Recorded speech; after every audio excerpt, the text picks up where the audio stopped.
ಇವತ್ತು Sunday evening ವ್ಲಾಗ್ನ ಶುರು ಮಾಡಿದ್ದೀನಿ. ಸೊ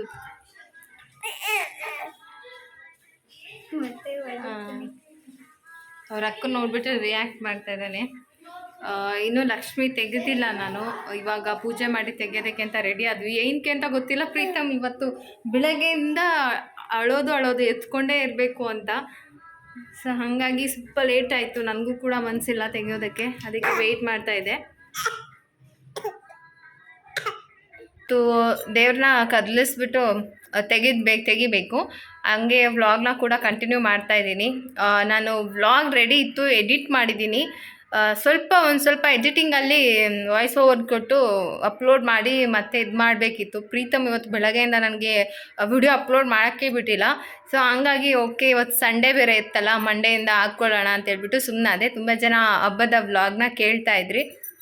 ಸಾರಿ, ಅದು ಲೇಟಾಗಿ ಅಪ್ಲೋಡ್ ಆಗ್ತಾ ಇರೋದಕ್ಕೆ. ಆದರೆ ಅದು ಅಪ್ಲೋಡ್ ಆದಮೇಲೆ ಈ ವಿಡಿಯೋ ಬರೋದು, ಬಟ್ ಇದರಲ್ಲಿ ಕೇಳ್ತಾ ಇದ್ದೀನಿ. ನೆಕ್ಸ್ಟು ನಾನು ಇವಾಗ ಸ್ವಲ್ಪ ಪ್ರಸಾದ ಮಾಡೋದಿದೆ. ಕೇಸರಿ ಬಾತ್ ಮಾಡ್ತಾರಲ್ಲ, ಅದನ್ನು ಮಾಡೋಣ ಅಂತ ಅಂದ್ಕೊಂಡೆ. ಅದಕ್ಕೆ ಕೇಸರಿ ಹಾಕ್ದಲ್ಲೇ ಮಾಡ್ಬೋದು ಅಂತ ಅಂದರು. ಸೊ ಕ್ವಿಕ್ಕಾಗಿ ಆಗುತ್ತಲ್ಲ ಅಂತ ಹೇಳಿ ಬನ್ಸಿ ರವೆ ಅಂತ ಇದ್ದೀನಿ, ಚಿರೋಟಿ ರವೆಗೆ. ನನ್ನ ಹಸ್ಬೆಂಡ್ ಕೂಡ ಬರಬೇಕು, ಇಬ್ಬರು ಸೇರಿ ಪೂಜೆ ಮಾಡಿ ಕದಲಿಸಿ ತೆಗೆಯೋಣ ಅಂತ. ನನಗೆ ಬೆಟರ್ ಏನಂತಂದರೆ ಶ್ರಾವಣ ಶನಿವಾರ ಮಾಡಲಿಲ್ಲ ನಾನು ಈ ವಾರ. ಇಲ್ಲ ಅಂದಿದ್ರೆ ನಾನಂತೂ ನಿಜವಾಗ್ಲೂ ಅದೇನು ಆಗ್ತಾ ಇದನ್ನೋ ಗೊತ್ತಿಲ್ಲ. ಶನಿವಾರ ಫುಲ್ಲು ರೆಸ್ಟ್ ಸಿಕ್ತು ನನಗೆ. ಜಸ್ಟ್ ಹಾಗೆ ದೇವ್ರ ಪೂಜೆ ಮಾಡಿಬಿಟ್ಟು ಕೆಲಸ ಮಾಡಿಕೊಂಡೆ. ಇವತ್ತು ಸಂಡೇ, ಇವತ್ತು ಕೂಡ ಕಂಪ್ಲೀಟ್ ರೆಸ್ಟು. ಹಾಗೆ ವ್ಲಾಗ್ ಮಾತ್ರ ಈವ್ನಿಂಗಿಂದ ಶುರು ಮಾಡಿಕೊಂಡೆ. ಆಮೇಲೆ ನೀವು ಅಂದರೆ ಕೆಲವ್ರಿಗೆ ಡೌಟ್ ಬರ್ಬೋದು, ಯಾವ ಥರ ತೆಗೆದ್ರಿ ಹೇಳಲೇ ಇಲ್ಲ ನೀವು ಅಂತ. ಸೊ ಹಾಗಾಗಿ ವ್ಲಾಗ್ನ ಕೂಡ ಕಂಟಿನ್ಯೂ ಮಾಡ್ತಾಯಿದ್ದೀನಿ.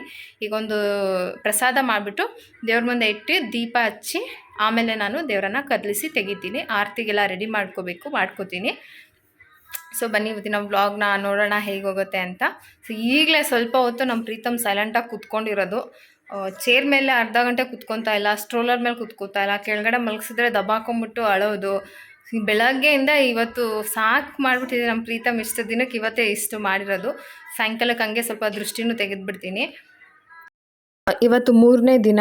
ಇವತ್ತು ನಾನು ದೇವ್ರನ್ನ ತೆಗಿತಾ ಇದ್ದೀನಿ. ದೇವ್ರು ತೆಗಿಯೋಕ್ಕೂ ಮುಂಚೆಗೆ ದೇವ್ರಿಗೆ ನಮ್ಮದೆಲ್ಲ ದೃಷ್ಟಿ ಆಗಿರುತ್ತಲ್ವ. ಈಗ ಎಲ್ಲರೂ ನೋಡಿರ್ತಾರೆ, ಈಗ ಪ್ರತಿಯೊಬ್ಬರಿಗೂ ಮನುಷ್ಯನಿಗೆ ದೃಷ್ಟಿ ಅಂತ ಹೇಳ್ತಾರಲ್ಲ, ಹಾಗೆ ದೇವ್ರಿಗೂ ಕೂಡ ದೃಷ್ಟಿ ಆಗಿರುತ್ತೆ ಅಂತ ಹೇಳ್ಬಿಟ್ಟು ಆರತಿ ಮಾಡಿ ದೃಷ್ಟಿ ತೆಗೆದ್ಬಿಟ್ಟು, ಅಂದರೆ ಆ ದೃಷ್ಟಿ ಆಗಿರ್ತಾರೆ. ಸೊ ಹಾಗಾಗಿ ಆರತಿ ಮಾಡಿ ಅದಕ್ಕೆ ಪೂಜೆ ಮಾಡಿಬಿಟ್ಟು ಆಮೇಲೆ ನೈವೇದ್ಯ ಇಟ್ಟು ದೇವರನ್ನ ಕದಲಿಸ್ಬಿಟ್ಟು ತೆಗಿತಾರೆ.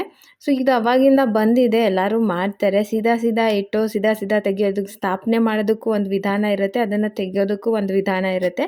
ಅದನ್ನು ನಾವು ಫಾಲೋ ಮಾಡಬೇಕಷ್ಟೇ. ಯಾಕೆ ಏನು ಅಂತ ಡೀಪಾಗಿ ತಿಳ್ಕೊಳಕ್ಕಾಗಲ್ಲ ಅಲ್ವಾ. ಇವಾಗ ಯಾವುದೇ ಆಗಲಿ ಮೂಢನಂಬಿಕೆ ಎಲ್ಲಿವರೆಗೂ ಅಂತಂದರೆ ಅದು ನಮ್ಮ ಲೈಫಲ್ಲಿ ಆ ಒಂದು ಏನೋ ಒಂದು ಘಟನೆ ನಡೆಯೋ ತನಕ, ಅದು ನಡೆದಾಗ ಅದು ಮೂಢನಂಬಿಕೆ ಇರೋದು ಕೆಲವೊಂದು ನಂಬಿಕೆ ಆಗಿ ಉಳಿಯುತ್ತೆ. ಹೌದು, ಇದು ನಮ್ಮ ಲೈಫಲ್ಲಿ ಆಗಿತ್ತು, ಇದು ನಿಜ ಅಂತ. ಸೊ ಅದು ನಮ್ಗೆ ಅನುಭವಕ್ಕೆ ಬರೋ ತನಕ ಮೂಢನಂಬಿಕೆ, ಬಂದ ಮೇಲೆ ನಂಬಿಕೆ ಅಷ್ಟೇ. ಆದರೆ ಯಾವುದು ಅತಿ ಆಗಬಾರ್ದು, ಅತಿ ಆದರೆ ಅಮೃತನೂ ವಿಷ. ಲಕ್ಷ್ಮಿನ ನೀವು 3 ದಿನ ಕೂರಿಸ್ತೀರಾ ಅಂತ ಅಂದರೆ ಅದಕ್ಕೆ 3 ದಿನನೂ ನೈವೇದ್ಯ ಮಾಡಬೇಕು. ಆಮೇಲೆ 3 ದಿನನೂ ತಪ್ಪದೆ ಅಂದರೆ ನೀಟಾಗಿ ಮಡಿಯಿಂದ ಪೂಜೆ ಮಾಡಬೇಕು. ಅದೆಲ್ಲ ಕಷ್ಟ ಅನ್ನೋರು ಒಂದೇ ದಿನಕ್ಕೆ ತೆಗೆದುಬಿಡ್ತಾರೆ. ನಾನು ಶ್ರಾವಣ ಶನಿವಾರ ಮಾಡೋಣ ಅದ್ರ ಜೊತೆಗೆ ಅಂದ್ಕೊಂಡು ಇಟ್ಟಿದ್ದು, ಇಲ್ಲಾಂದರೆ ನಾನು ಒಂದೇ ದಿನದಲ್ಲೇ ತೆಗಿತಾ ಇದ್ದೆ. ಸೊ ಇಟ್ಟ ಮೇಲೆ ಪೂಜೆ ಮಾಡಲೇಬೇಕು. ಇದರಲ್ಲಿ ಒಂದೇ ಮೇನ್ ಅಂತ ಅಂದರೆ ನಾವು ಯಾವ ಥರ ಡೆಕೋರೇಷನ್ ಮಾಡ್ತೀವಿ, ಏನೆಲ್ಲ ಇಟ್ಟಿದ್ದೀವಿ, ಎಷ್ಟು ದುಡ್ಡು ಇಟ್ಟಿದ್ದೀವಿ, ಹೆಂಗೆಲ್ಲ ಮಾಡಿದ್ದೀವಿ ಅನ್ನೋದಕ್ಕಿಂತ ಮೇಯ್ನು ನಾವು ಎಷ್ಟು ಭಕ್ತಿಯಿಂದ ಪೂಜೆ ಮಾಡಿದ್ದೀವಿ ಅನ್ನೋದು.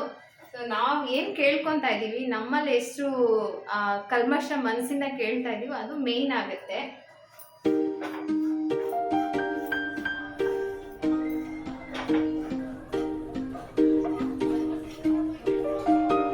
ಸೊ ಇವತ್ತಿನ ಪ್ರಸಾದ ಇಷ್ಟೇ ರೆಡಿ ಆಯಿತು. ಇದನ್ನು ದೇವ್ರಿಗೆ ಇಟ್ಬಿಟ್ಟು ನಾವು ಎಲ್ಲರೂ ತೊಗೋತೀವಿ.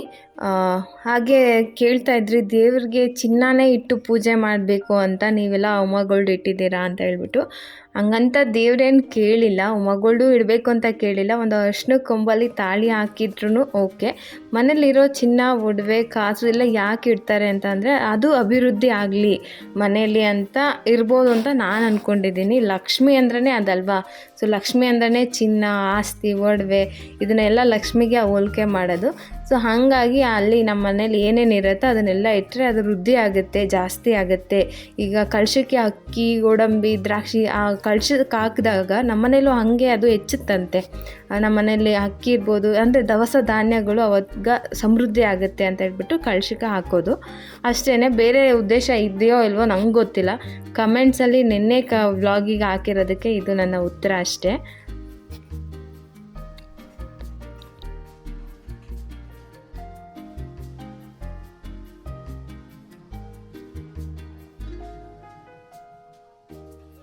ಸೊ ನಾನು ಪೂಜೆ ಮಾಡ್ತಾಯಿದ್ದೆ, ತುಂಬ ಅಳ್ತಾ ಇದ್ದ ಅಂತ ಪ್ರಗತಿಗೆ ಸ್ಟ್ರೋಲರಲ್ಲಿ ಹಾಕಿ ಕೊಟ್ಟೆ. ತಿರುಗಿಸಿ ಮಲಗಿಸೇ ಬಿಟ್ಟಿದ್ದಾಳೆ ಪಾಪನ. ಎಲ್ಲ ಆಯಿತು, ಕದಲಿಸ್ಬೇಕು. ಬಟ್ ಮನೇಲಿ ಎಲ್ಲರೂ ಪೂಜೆ ಮಾಡಿ ತೆಗೆಯೋದು ಒಳ್ಳೆಯದು. ಸೊ ಹಾಗಾಗಿ ನನ್ನ ಹಸ್ಬೆಂಡ್ಗೋಸ್ಕರ ವೆಯ್ಟಿಂಗು. ಅವ್ರು ಬಂದು ಪೂಜೆ ಮಾಡಿದ್ಮೇಲೆ ಕಳಶನ ಜರುಗಿಸ್ಬಿಟ್ಟು ತೆಗೆಯೋದು. ಪ್ರಸಾದ ಆಯಿತು, ಪ್ರಗತಿ ಕೂಡ ಪ್ರಸಾದ ತಿಂತಾ ಇದ್ದಾಳೆ. ನಮ್ಮ ಪಾಪುನ ಅವನು ನಿದ್ದೆ ಮಾಡ್ತಾಯಿಲ್ಲ, ಆಟ ಮಾಡ್ತಾಯಿದ್ದ. ಸರಿ ನಾನು ಪ್ರಸಾದ ಮಾಡೋ ತನಕ ಸ್ಟ್ರೋಲರಲ್ಲಿ ಆ ಕಡೆ ಈ ಕಡೆ ಓಡಾಡ್ಸಂತ ಹೇಳಿ ಬಿಟ್ಟಿದ್ದೆ. ಪಾಪ ಅವ್ನು ಓಡಾಡ್ತಾ ಅದೊಳಗೆ ಮಲ್ಕೊಂಡ್ಬಿಟ್ಟಿದ್ದೆ. ಇವಾಗ ತೊಗೊಂಡೋಗಿ ಬಿಡ್ಮೇಲೆ ಹಾಕಿದೆ. ಸೊ ಒಂದು ಮಟ್ಟಿಗೆ ನನಗೆ ಹೆಲ್ಪ್ ಆಗಿದೆ ಅಂತಲೇ ಹೇಳ್ಬೋದು. ಆದರೂ ನಾನು ಕಂಪ್ಲೀಟ್ ಒಂದು ವಿಡಿಯೋದಲ್ಲಿ ಹಾಕಿದ್ದೀನಿ. ಕೆಲವು ವ್ಯೂವರ್ಸ್ ಏನಂತಂದರೆ ಅದು ನೋಡಿರಲ್ಲ, ಇದೇ ವಿಡಿಯೋ ಫಸ್ಟ್ ನೋಡಿರ್ತಾರೆ. ಸೊ ಇಷ್ಟ ಆಗುತ್ತೆ ಸ್ಟ್ರೋಲರ್ ಲಿಂಕ್ ಹಾಕಿ ಅಂತ. ಸೊ ನೀವು ನೋಡ್ಬೋದು, ನಾನು ಪ್ರೀವಿಯಸ್ ವಿಡಿಯೋಸ್ಗಳಲ್ಲೆಲ್ಲ ಹಾಕಿರ್ತೀನಿ. ಹಾಗೆ ತುಂಬ ಕಮೆಂಟ್ಸ್ ಬಂದಿದೆ. ಹಬ್ಬದ ಹಿಂದಿನ ದಿನದಿಂದ ನಾನು ಕಮೆಂಟ್ಸ್ಗೆ ರಿಪ್ಲೈ ಮಾಡೋಕ್ಕಾಗ್ತಾ ಇಲ್ಲ. I'm so sorry. ಯಾವಾಗಾದ್ರೂ ಫ್ರೀ ಮಾಡ್ಕೊಂಡು ಎಲ್ಲ ಕಮೆಂಟ್ಸ್ಗೂ ರಿಪ್ಲೈ ಮಾಡ್ತೀನಿ. ಸೊ ತೆಗಿಯೋಕ್ಕೆ ಮನಸ್ಸು ಬರ್ತಾ ಇಲ್ಲ, ತೆಗಿಲೇಬೇಕು. ನಾವು ಕೂರಿಸ್ಬೇಕಾದ್ರೆ ಹೇಗೆ ಮನೆ ಮಂದಿ ಎಲ್ಲ ಪೂಜೆ ಮಾಡಿ ಕಳಶ ಸ್ಥಾಪನೆ ಮಾಡಿ ಲಕ್ಷ್ಮಿಯನ್ನು ಕೂರಿಸ್ತೀವಿ, ಅದೇ ರೀತಿ ಮನೆಯಲ್ಲಿರೋರೆಲ್ಲರೂ ಕೂಡ ಪೂಜೆ ಮಾಡಿ ಆರತಿ ಮಾಡಿ ಅದನ್ನು ಕಳಶನ ಜರುಗಿಸ್ಬೇಕು ಅಂತ ಇದೆ. ಸೊ ನೀವು ಯಾವ ಹಬ್ಬ ಮಾಡಲಿಲ್ಲ ಅಂದರೂ ಪರವಾಗಿಲ್ಲ, ಲಕ್ಷ್ಮಿ ಪೂಜೆ ಅಂತೂ ಮಾಡಿ. ಯಾಕೆಂತಂದರೆ ಎಲ್ಲ ದೇವರನ್ನು ಪೂಜೆ ಮಾಡಿದಷ್ಟು ಅದು ಒಂದು ಒಳ್ಳೆಯ ಇದು.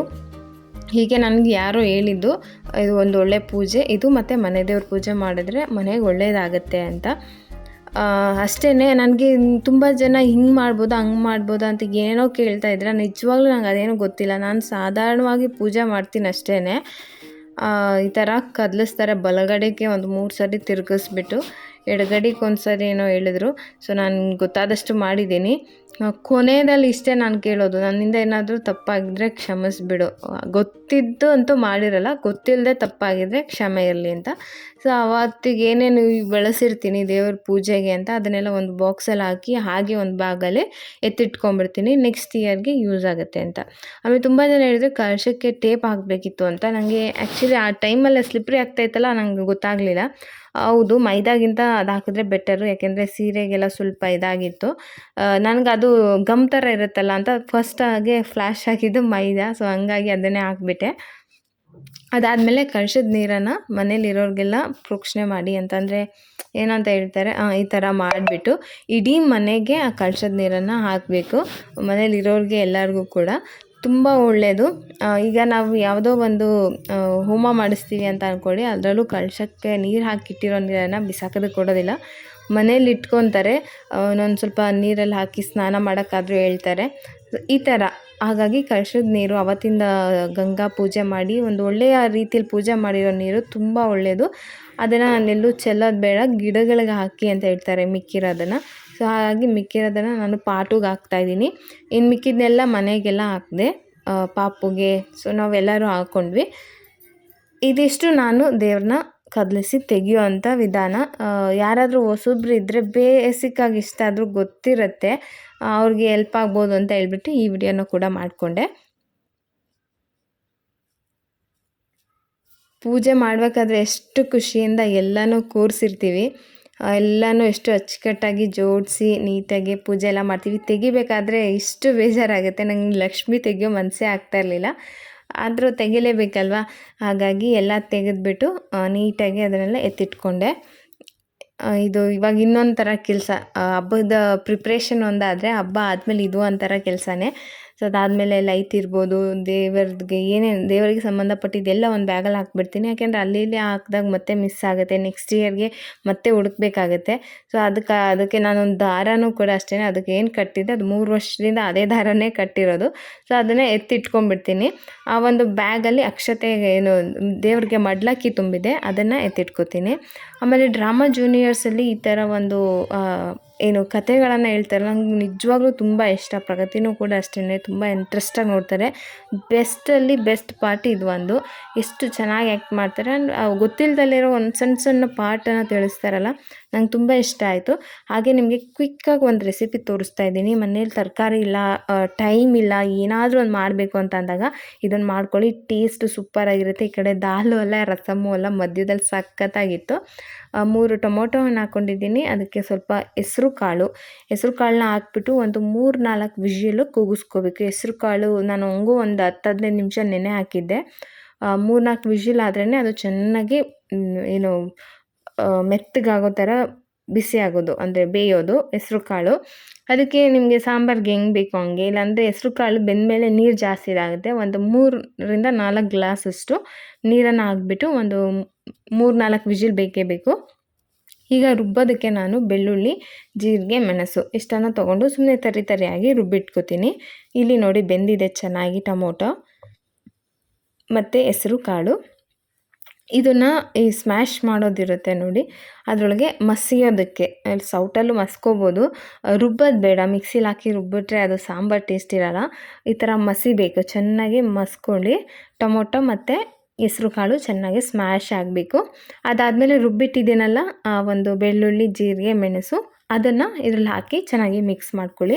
ಟ್ರೈ ಮಾಡಿ, ಏನೂ ಇಲ್ಲ ಅಂದಾಗ ಅಥವಾ ಪಲ್ಯ ಏನಾದರೂ ಇದೆ, ಹಪ್ಳ ಉಪ್ಪಿನಕಾಯಿ ಜೊತೆಗೆ ರೈಸ್ಗೆ ಟೇಸ್ಟ್ ಸೂಪರಾಗಿರುತ್ತೆ. ಜೊತೆ ಪೂರಿ ಬೇಕಾದರೂ ಮಾಡ್ಕೋಬೋದು, ಸ್ವಲ್ಪ ಗಟ್ಟಿಗೆ ಮಾಡ್ಕೊಂಡ್ಬಿಟ್ರೆ ಪೂರಿ ಚಪಾತಿಗಂತೂ ಮಸ್ತ್ ಕಾಂಬಿನೇಷನು. ಟೇಸ್ಟ್ ಮಾತ್ರ ತುಂಬ ಚೆನ್ನಾಗಿತ್ತು. ಆ ಬೆಳ್ಳುಳ್ಳಿ ಮತ್ತು ಇದು ಹಸಿಯಾಗಿ ಹಾಕಿರ್ತೀವಲ್ವ, ಸೊ ಅದಕ್ಕೆ ಅದು ಇನ್ನೂ ಟೇಸ್ಟ್ ತುಂಬ ಚೆನ್ನಾಗಿತ್ತು. ಇದಕ್ಕೆ ಖಾರಕ್ಕೇನು ಹಾಕಿಲ್ವಲ್ಲ ಅಂತ ಹೇಳ್ಬಿಟ್ಟು ನಾನು ಮನೆಯಲ್ಲೇ ರೆಡಿ ಮಾಡಿದ್ದು ಸಾಂಬಾರು ಪೌಡರ್ ಇತ್ತು, ಅದನ್ನು 1 ಸ್ಪೂನಷ್ಟು ಸಾಂಬಾರು ಪೌಡರ್ನ ಹಾಕಿ ಮತ್ತೆ ಸ್ಮ್ಯಾಶ್ ಮಾಡ್ಕೋತೀನಿ. ಸಾಂಬಾರು ಪೌಡರ್ ಇಲ್ಲಾಂದರೆ ಸ್ವಲ್ಪ ಖಾರದ ಪುಡಿ, ಮಸಾಲೆ ಪುಡಿ ಆ ಥರ ಏನಾದರೂ ಮಿಕ್ಸ್ ಪೌಡರ್ ಹಾಕ್ಕೊಂಡ್ರೂ ಆಗುತ್ತೆ. ನಮ್ಮ ಮನೇಲಿ ಎಲ್ಲ ಸೇರಿ ಸಾಂಬಾರು ಪೌಡರ್ ಇರುತ್ತಲ್ವ, ಹಾಗಾಗಿ ಸಾಂಬಾರು ಪುಡಿನೇ ಹಾಕ್ಕೊಂಡೆ. ತುಂಬ ಚೆನ್ನಾಗಿತ್ತು. ಇವಾಗ ಅದಕ್ಕೆ ಸ್ವಲ್ಪ ಲೈಟಾಗಿ ಒಗ್ಗರಣೆ ಹಾಕೋಣ. ಒಗ್ಗರಣೆಗೆ ಎಣ್ಣೆ, ಸಾಸಿವೆ, ಕರಿಬೇವು, ಈರುಳ್ಳಿ, ಒಣಮೆಣ್ಸಿನ್ಕಾಯಿ, ಸೊ ನೀವೇನಾದರೂ ಹಾಕ್ಕೋಬೋದು ಒಗ್ಗರಣೆಗೆ. ಒಗ್ಗರಣೆ ಹಾಕಿದ್ಮೇಲೆ ಅಲ್ಲಿ ಸ್ಮ್ಯಾಶ್ ಮಾಡಿಟ್ಟಿದ್ನಲ್ಲ ಅದನ್ನು ಫುಲ್ಲಾಗಿ ಹಾಕ್ಕೊಂಡು, ನಿಮಗೆ ಬೇಕು ಅಂದರೆ ನೀರು ಹಾಕ್ಕೊಳ್ಳಿ. ಅಂದರೆ ರೈಸ್ಗೆ ಏನಾದರೂ ಮಾಡ್ತೀನಿ ಅಂತ ಅಂದರೆ ಸ್ವಲ್ಪ ನೀರು ಹಾಕ್ಕೋಬೋದು, ಇಲ್ಲ ಪೂರಿಗೆ ಅಂತ ಅಂದರೆ ಹಾಗೆ ಗಟ್ಟಿಗೆ ಇದು ಮಾಡ್ಬೋದು. ಬೇಕಾದರೆ ಸ್ವಲ್ಪ ತೆಂಗಿನಕಾಯಿ ತುರಿ ಹಾಕಿದ್ದೀನಿ ನಾನು, ತೆಂಗಿನಕಾಯಿ ತುರಿ ಹಾಕ್ಕೊಳ್ಳಿ, ತುಂಬ ಚೆನ್ನಾಗಿರುತ್ತೆ. ಗಟ್ಟಿಗೆ ಬೇಕು ಅಂತಂದರೆ ಪೂರಿಗೆ ತೆಂಗಿನಕಾಯಿ ತುರಿ ಹಾಕಿ ಮಿಕ್ಸ್ ಮಾಡಿಬಿಟ್ರೆ ಗಟ್ಟಿಗಾಗಿಬಿಡುತ್ತೆ. ಈಗ 2 ಜನ ಇರ್ತೀವಿ, 3 ಜನ ಇರ್ತೀವಿ, 2-3 ಜನ ಇರುವಾಗ ನಮಗೆ ಜಾಸ್ತಿ ತರಕಾರಿ ಸಾಂಬಾರು ಇನ್ನೇನೋ ಮಾಡಿದ್ರೆ ಹೆಚ್ಚಾಗುತ್ತೆ, ವೇಸ್ಟ್ ಆಗುತ್ತೆ. ಸೊ ಆ ಥರ ಇರೋರು ಕೂಡ ಇದು ಮಾಡ್ಕೋಬೋದು. ಸಪ್ರೇಟ್ ಪಲ್ಯ ಗಿಲ್ಯ ಏನಾದರೂ ಮಾಡಿಕೊಂಡು ಈ ಸಾಂಬಾರು ಮಾಡ್ಕೊಳ್ಳಿ, ಟೇಸ್ಟ್ ಮಾತ್ರ ಮಸ್ತಾಗಿ ಬರುತ್ತೆ. ಆಮೇಲೆ ಟ್ರೈ ಮಾಡಿಬಿಟ್ರೆ ನನಗೆ ಕಮೆಂಟಲ್ಲಿ ಹೇಳಿ.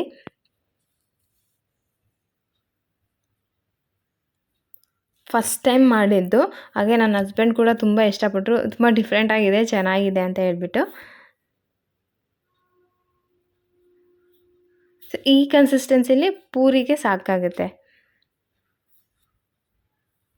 ಇಲ್ಲ ರೈಸ್ಗೆ ಅಂತಂದರೆ ನಾನು ಸ್ವಲ್ಪ ಹಾಕೋತೀನಿ. ಈಗ ಒಂದು ಸ್ವಲ್ಪ ಕಲ್ಲುಪ್ಪು ಹಾಕೋತಾ ಇದ್ದೀನಿ. ಊಟಕ್ಕೆ ಜಾಸ್ತಿ ಆದಷ್ಟು ಕಲ್ಲುಪ್ಪನ್ನು ಬಳಸಿ. ಸ್ವಲ್ಪ ಕಲರ್ಗೆ ಅರಿಶಿನ, ಅಂದರೆ ರೈಸ್ಗೆಲ್ಲ ಮಿಕ್ಸ್ ಮಾಡ್ಕೊಂಡು ತಿನ್ಬೇಕಾದ್ರೆ ಒಂಚೂರು ಕಲರ್ ಬೇಕಲ್ಲ, ಹಾಗಾಗಿ ಒಂಚೂರು ಅರಿಶಿನ ಹಾಕ್ಕೊಂಡಿದ್ದೀನಿ. ಸಾಂಬಾರು ರೆಡಿ ಆಯಿತು. ಸೊ ಎಷ್ಟು ಬೇಗ ಅಲ್ವಾ, ಏನೊಂದು ಎಲ್ಲ ಹೆಸ್ರು ಕಾಳು ಎಲ್ಲ ಇದ್ದರೆ ಒಂದು 10 ನಿಮಿಷದ ಸಾಂಬಾರಿದೆ ಅಷ್ಟೇ. ಅಥವಾ ಕೂಗಿಸಿಟ್ಕೊಂಡಿದ್ರೆ, ಕೂಗಿಸೋದೆಲ್ಲ ಟೈಮಿಂಗ್ಸ್ ತೊಗೊಂಡು ಒಂದು 15-20 ನಿಮಿಷದಲ್ಲಿ ಆಗೋಗುತ್ತೆ. ವಿಷಿಲ್ ಬರೋದಕ್ಕೆ ಬೇಕಲ್ವಾ, ಸೊ ಈ ಥರ ಟೇಸ್ಟು ಚೆನ್ನಾಗಿರುತ್ತೆ. ಟ್ರೈ ಮಾಡಿ.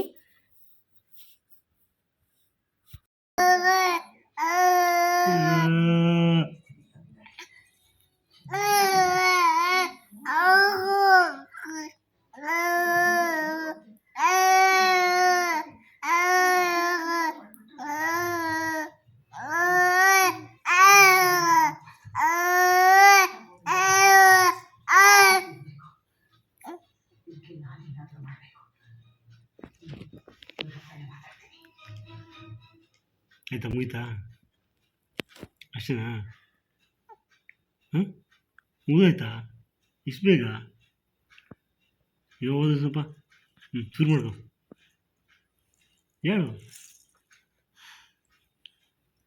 ಉಸಿರು ಬಿಟ್ಟಿದ್ದೀನಿ ಸಾಕು ಟಯರ್ಡ್ ಆಗ್ಬಿಟ್ಟಿದ್ದ ಬಿಟ್ಟ ಅಷ್ಟೇನಾ ಶುರು ಮಾಡ್ಕೊಂಬಿಟ್ಟೆ ಮತ್ತೆ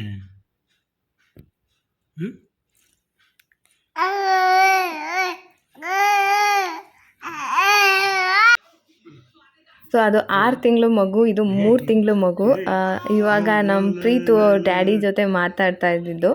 ಆವಾಗಲೂ ಅಷ್ಟೇ, ಅಂದರೆ ಮಾತಾಡೋಕ್ಕೆ ಟ್ರೈ ಮಾಡ್ತಿದ್ದ, ಆದರೆ ಅವ್ರು ಮಾತಾಡೋದು ಕೇಳಿಸ್ಕೊಂಡು ನಗ್ತಾ ಇದ್ದ, ಸ್ಮೈಲ್ ಮಾಡ್ತಾಯಿದ್ದ. ಮಕ್ಕಳು ಎಷ್ಟು ಬೇಗ ದೊಡ್ಡವರಾದರು ಅಂತ ಅನಿಸ್ತಾ ಇದೆ. ಇವಾಗಂತೂ ಮಾತಾಡ್ಸೋದು ಜಾಸ್ತಿನೇ ಇದೆ ಬಿಡಿ.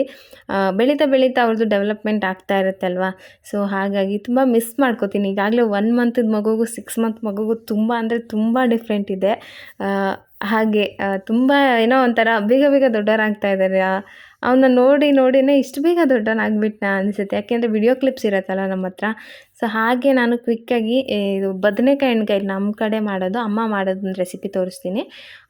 ಇದಕ್ಕೆ ಯಾಕೆ ತೋರಿಸ್ತಾ ಇದ್ದೀನಿ ಅಂತ ಅಂದರೆ, ಅಮ್ಮ ಮಾಡಿದ್ದು ಮಸಾಲೆದು ಒಂದು ವಿಡಿಯೋ ಹಾಕಿದೆ, ಮಸಾಲ ತೊಗೊಂಬಂದಿದೆ ಅಂತ. ಸೊ ಅದಕ್ಕೆ ಕಮೆಂಟಲ್ಲಿ ಹೇಳಿದ್ದೆ, ಈ ಥರ ಮಸಾಲ ಮಾಡಿ ಫ್ರಿಜ್ಜಲ್ಲಿ ಇಟ್ಕೊಂಡ್ರೆ ಅದು ಹೆಲ್ತ್ಗೆ ಒಳ್ಳೇದಲ್ಲ, ಆ ಥರ ಎಲ್ಲ ಮಾಡಬಾರ್ದಲ್ವ ನೀವು ಅಂತ ಎಲ್ಲ ಹಾಕಿದ್ರು. ಬ್ಯುಸಿ ಲೈಫಲ್ಲಿ ಪ್ರಿಸರ್ವೇಟಿವ್ಸ್ ಹಾಕಿರೋ ಫುಡ್ಡನ್ನು ತಿಂತೀವಿ, ಕೊಳ್ತೋಗಿರೋ ತರಕಾರಿನೋ ಏನು ಹಾಕಿ ಮಾಡಿರ್ತಾರೋ ಹೋಟೆಲ್ಗೆ ಹೋಗಿ ತಿಂತೀವಿ. ನಾವೇ ಮಾಡಿದ್ದು, ನಾನು ಹೇಳಿದ್ದೀನಿ ಡ್ಯೂರೇಷನ್ ಬಂದು 1 ವಾರದ ಒಳಗಡೆ ಖಾಲಿ ಮಾಡಬೇಕು ಅಷ್ಟೇ. ನಾನು ರುಬ್ಬಿಡೋದು ಇಷ್ಟು ಮಸಾಲ ಅದು 1 ವಾರಕ್ಕೂ ಬರಲ್ಲ, 1-2 ಟೈಮ್ಗೆ ಅಡುಗೆಗೆ ಆಗುತ್ತೆ ಅಷ್ಟೇ. ಆ ಒಂದು ಇದು ಅದನ್ನು 2 ಥರ ಮಾಡ್ಕೊತೀನಿ, 1 ವಾರಕ್ಕೆ ಮಸಾಲ ಅಷ್ಟೇ ಅದು. ಸೊ ಅದು ಫ್ರೀಝರಲ್ಲಿ ಇಟ್ಟಿರ್ತೀವಿ, ಯಾವುದೇ ಪ್ರಿಸರ್ವೇಟಿವ್ಸ್ ಹಾಕಿಲ್ಲ, ಹ್ಯಾಂಡ್ ಮೇಡು, ಕೊಳ್ತೋಗಿರೋದಿಲ್ಲ, ಏನಿಲ್ಲ. ಸೊ ಇದಕ್ಕೆ ಯಾಕೆ ಆ ಥರ ಅನ್ಕೋತೀರಾ ಅಲ್ವಾ? ಬ್ಯುಸಿ ಲೈಫಲ್ಲಿ ಊಟ ಮುಖ್ಯ ಅಲ್ವಾ ನಮಗೆ ಇವಾಗ. ಈಗ ನನ್ನ ಮಗು ಕಟ್ಕೊಂಡು ನಾನು 20 ಸರಿ ಈರುಳ್ಳಿ ಬೆಳ್ಳುಳ್ಳಿ ಸುಲ್ಕೊಂಡು ಅಡುಗೆ ಮಾಡೋದು ತುಂಬ ಕಷ್ಟ ಇದೆ ನನಗೆ. ನಿಜ, ಹೊಟ್ಟೆಗೆ ಏನಾದರೂ ಸಿಕ್ಕಿದ್ರೆ ಸಾಕು ಅನ್ನಂಗೆ ಆಗ್ಬಿಡುತ್ತೆ ಒಂದೊಂದು ಸರಿ. ಸೊ ಅದಕ್ಕೋಸ್ಕರ ತೋರಿಸ್ದೆ. ಈ ಮಸಾಲ ಖಂಡಿತ ನಾನು ನೆಕ್ಸ್ಟ್ ಇನ್ನೊಂದು ವಿಡಿಯೋದಲ್ಲಿ ಹಾಕ್ತೀನಿ. ಅದು ನಾನು ಪ್ರಿಪೇರ್ ಮಾಡೋಕ್ಕೆ ಹೋಗಲಿಲ್ಲ, ಸ್ವಲ್ಪ ಹಾಕ್ತೀನಿ. ಇವಾಗ ಈ ವಿಡಿಯೋನೆಲ್ಲೇ ಎಂಡ್ ಮಾಡ್ತಾಯಿದ್ದೀನಿ. ನೆಕ್ಸ್ಟ್ ವ್ಲಾಗಲ್ಲಿ ಮತ್ತೆ ಸಿಗೋಣ. ಬಾಯ್ ಬಾಯ್.